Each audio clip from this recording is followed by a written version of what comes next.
Sex problem के लिए homeopathic medicine योहिम्बिनम mother tincture का इस्तेमाल कैसे करना चाहिए ताकि योहिम्बिनम मदर टिंचर का बेस्ट से बेस्ट रिजल्ट हमें मिल सके और उसका कोई साइड इफेक्ट हमारा अंदर ना हो। आप लोगों में से कई लोगों को मैं ये कहते हुए सुनता हूँ कि डॉक्टर साहब मैं योहिम्बिनम खा रहा हूँ अपने सेक्सुअल प्रॉब्लम को ठीक करने के लिए, लेकिन इसको लंबे समय तक के लिए इस्तेमाल करने के बावजूद भी मुझे इसका कोई खास परिणाम अभी तक नहीं मिल पाया है। क्या यह मेडिसिन काम नहीं करती है? यदि काम करता भी है तो इसे किस प्रकार से लेना चाहिए, किस प्रकार से इस्तेमाल करना चाहिए कि ये काम करना शुरू कर दे, और किन लोगों को ये मेडिसिन नहीं इस्तेमाल करना चाहिए?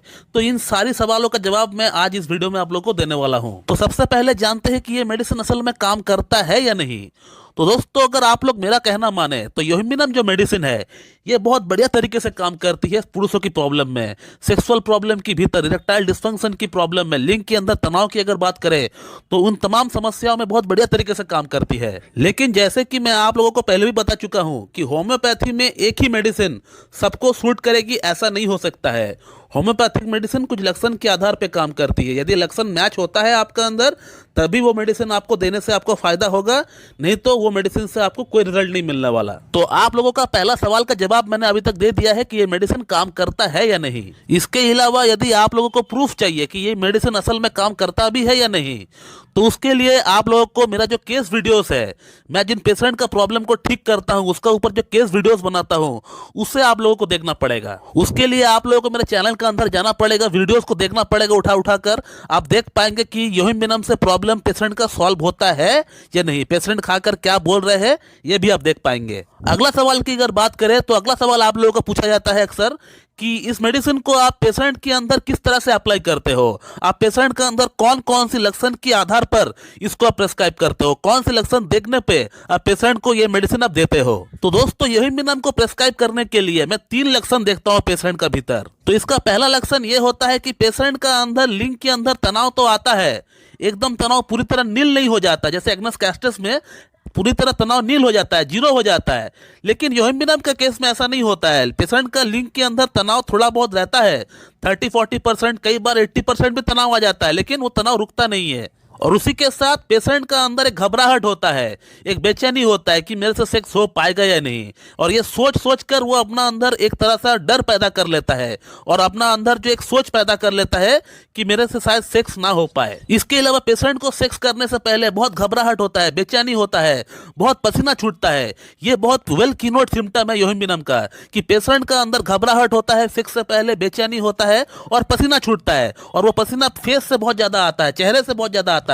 इस मेडिसिन का अगला सिम्टम जो पेशेंट का अंदर में देखता हूं, ये बहुत ही गोल्डन सिम्टम है इस मेडिसिन का। वो ये है कि पेशेंट से जब मैं केस टेकिंग करता हूं तब मैं प्रयास करता हूं ये जानने का उसको नींद किस प्रकार का आता है, उसका नींद में सपना आता है या नहीं। तो योहिम्बिनम का पेशेंट को सपना तो आता है, और वो सपना इस प्रकार का होता है कि वो सेक्स करने के लिए गए और फेल हो गए, उनका लिंग में उत्तेजना नहीं आई, उनका लिंग में कठोरता नहीं आई। अब सपना भी वो देखते हैं अपना पास्ट में हो सकता है उनका कोई गर्लफ्रेंड रहा होगा, किसी के साथ वो उनका इंटीमेसी रहा होगा, तो सपना में वो ये देखता है कि वो सेक्स करने के लिए गए उनके साथ और वो फेल हो गए, लेकिन उस समय तो वो सेक्स ठीक से किए थे पास्ट में, लेकिन वो अब सपना में उनको ऐसा दिख रहा है कि वो सेक्स नहीं कर पा रहे उनके साथ।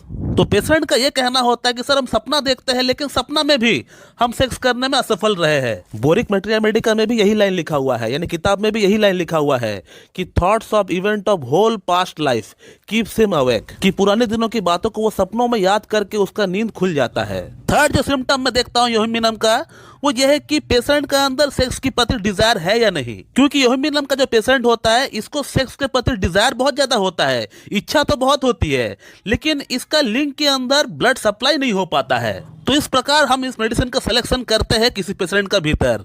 इसके अलावा इस मेडिसिन को हमेशा मदर टिंचर के फॉर्म में ही इस्तेमाल करना चाहिए, इसको 30-100 में इस्तेमाल नहीं करना चाहिए। तो इस मेडिसिन को आपको हमेशा मदर टिंचर के फॉर्म में आपको इस्तेमाल करना पड़ेगा। इसका 15-15 बूंद सुबह, दोपहर, शाम हाफ कप नॉर्मल पानी के साथ मिला के आपको पीना पड़ेगा। अब योहिम्बिनम मेडिसिन को इस्तेमाल करने के साथ साथ बीच बीच में इसका कॉम्प्लीमेंट्री जो मेडिसिन है इसको भी आपको इस्तेमाल करना पड़ेगा, तभी जाके आपका सेक्स प्रॉब्लम प्रॉब्लम पूरी तरह ठीक हो पाएगी। और वो मेडिसिन है कैलाडियम। तो कैलाडियम को आपको 30 पोटेंसी में लेकर आना है और इसका 2-2 बूंद आपको हफ्ते में एक बार लेना है। 2 बूंद 2 चम्मच नॉर्मल पानी के साथ मिला के आपको पीना पड़ेगा हफ्ते में एक बार, सुबह नाश्ते से आधा घंटा पहले। और यूहिम्बिनम को जैसे कि मैंने आपको बताया कि मदर टिंचर के फॉर्म में आपको हर दिन इस्तेमाल करना पड़ेगा, लगातार 2 महीना आपको इस्तेमाल करना है इसको। और कैलाडियम 30 को भी आपको साथ साथ में इस्तेमाल करना है, जैसे मैंने आपको बताया अभी। कैलाडियम यहाँ पे कैटलिस्ट का रोल प्ले करेगी। ये यूहिम्बिनम का काम करने का क्षमता को 3 गुना बढ़ा देगी। और अब बात करते हैं कि इस मेडिसिन को किन किन लोगों को इस्तेमाल नहीं करना चाहिए। तो इस मेडिसिन को आपको इस्तेमाल तब नहीं करना चाहिए यदि आपका स्टमक में कोई अल्सर है, आपको पेप्टिक अल्सर है, आपको ड्यूडेनल अल्सर है, या आपका बॉडी में कहीं पे कोई सूजन है, या आपका फैटी लिवर की समस्या है, या आपका किडनी फंक्शन ठीक नहीं है, या आपका हार्ट की फंक्शन ठीक नहीं है। तो ये कुछ कॉन्ट्रा इंडिकेशन है इस मेडिसिन की। यदि आपको पेप्टिक अल्सर है, आपको ड्यूडेनल अल्सर है, आपका किडनी फंक्शन ठीक नहीं है, या फिर आपका हार्ट की प्रॉब्लम है, या फिर आपको फैटी लिवर की समस्या है, तो इन तमाम समस्याओं में आप इस मेडिसिन का इस्तेमाल ना करें। या फिर आपका बॉडी में कहीं पे कोई स्वेलिंग हो रहा है तो भी आप इस मेडिसिन को इस्तेमाल ना करें। यदि आपको ब्लड शुगर है, आप इस मेडिसिन को इस्तेमाल कर सकते हैं, आप ट्राई करके देख सकते हैं। उसमें अगर आपको कोई प्रॉब्लम फेस हो रहा है तो फिर आप उसको तुरंत बंद कर दीजिए। तो दोस्तों मैं इस वीडियो को यहीं पे एंड करता हूं। So thank you very much and have a good day.